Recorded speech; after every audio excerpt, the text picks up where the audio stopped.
ঢাল তলোয়ার হাতে যুদ্ধ, সে তো আদিম যুগের গল্প। মেশিন গান আর হেভি আর্টিলারি দিয়ে সম্মুখ সমরও এখন পুরনো লাগে। যুদ্ধ তো হয়ে উঠছে ইনডোরে বসে আউটডোর গেম খেলার মতো। মানুষ মারার এমন প্রকল্পের কথা ভাবলেই আজ চোখে ভাসে দূর আকাশে লম্বা লম্বা স্মোক ট্রেইল তৈরি করে ইন্টারকন্টিনেন্টাল ব্যালিস্টিক মিসাইলের ছুটে চলা। পৃথিবীর উন্নত দেশ বলে পরিচিত মার্কিন যুক্তরাষ্ট্র, চীন, ব্রিটেন, ফ্রান্স ও রাশিয়ার মিসাইল সক্ষমতা অসীমে ঠেকেছে।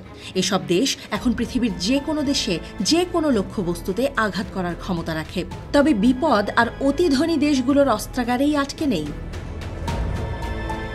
Centre for Strategic and International স্টাডিজের ইয়ান উইলিয়ামস বলেছেন, পৃথিবীব্যাপী ক্ষেপণাস্ত্র উন্নয়নের পুনরুত্থান দেখা যাচ্ছে এশিয়া এবং মধ্যপ্রাচ্যের মতো অঞ্চলে। এই প্রবণতা আঞ্চলিক উত্তেজনা এবং সংঘাতের সম্ভাবনা বাড়াচ্ছে। পুরনো প্রযুক্তি দিয়ে তৈরি মিসাইলের অ্যাকিউরেসি নিয়ে রয়েছে সন্দেহ, ফলে তা বেসামরিক মানুষের হতাহতের উদ্বেগ বাড়ায়। এসব ক্ষেপণাস্ত্র মিলিশিয়া এবং সন্ত্রাসী গোষ্ঠীগুলোর হাতে পড়ার ঝুঁকিও রয়েছে। মিসাইল শিল্পে নতুন খেলোয়াড়দের মধ্যে উত্তর কোরিয়া, ইরান এবং পাকিস্তান উল্লেখযোগ্য। গত কয়েক দশকে তাদের ক্ষেপণাস্ত্রের সক্ষমতা উল্লেখযোগ্যভাবে বেড়েছে। কারণ হিসেবে প্রযুক্তি বিনিময়ের সন্দেহ তুলেছে পশ্চিমারা। ভারতও তার দুই আঞ্চলিক প্রতিদ্বন্দ্বী পাকিস্তান এবং চীনের বেশিরভাগ জায়গায় মিসাইল ছুড়তে সক্ষম। ক্রুজ মিসাইল তৈরিতে রাশিয়ার সঙ্গে কাজ করছে ভারত। 1990 সালের আগেই ইরানে ক্ষেপণাস্ত্র হামলা চালাতে সক্ষম ছিল সৌদি আরব এবং ইসরায়েল।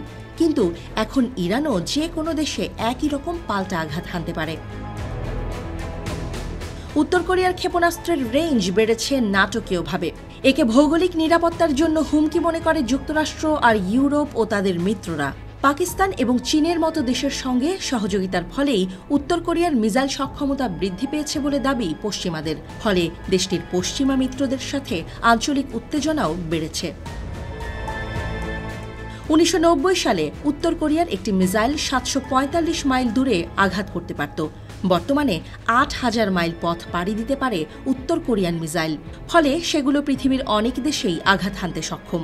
দেশটির দেখাদেখি দক্ষিণ কোরিয়াও তাদের মিসাইল সক্ষমতা বাড়িয়েছে। ভারত আর উত্তর কোরিয়া দুই দেশের কাছেই সাবমেরিন থেকে ছোড়ার মতো মিসাইলও আছে।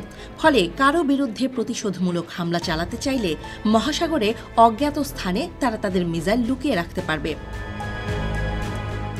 ইয়েমেনের হুথি বাহিনীর হাতেও রয়েছে নানা রকম মিসাইল। সম্প্রতি তাদের ক্ষেপণাস্ত্র হামলা সাগরের গুরুত্বপূর্ণ নৌ চলাচল রুটগুলোকেও অস্থিতিশীল করে তুলেছে। গত নভেম্বরে ইয়েমেন থেকে হুথির ছোড়া একটি ব্যালিস্টিক ক্ষেপণাস্ত্র যখন সৌদি আরবের রাজধানী পর্যন্ত পৌঁছে গিয়েছিল, তখন গোষ্ঠীটির মিসাইল সক্ষমতার পরীক্ষা হয়ে গেছে।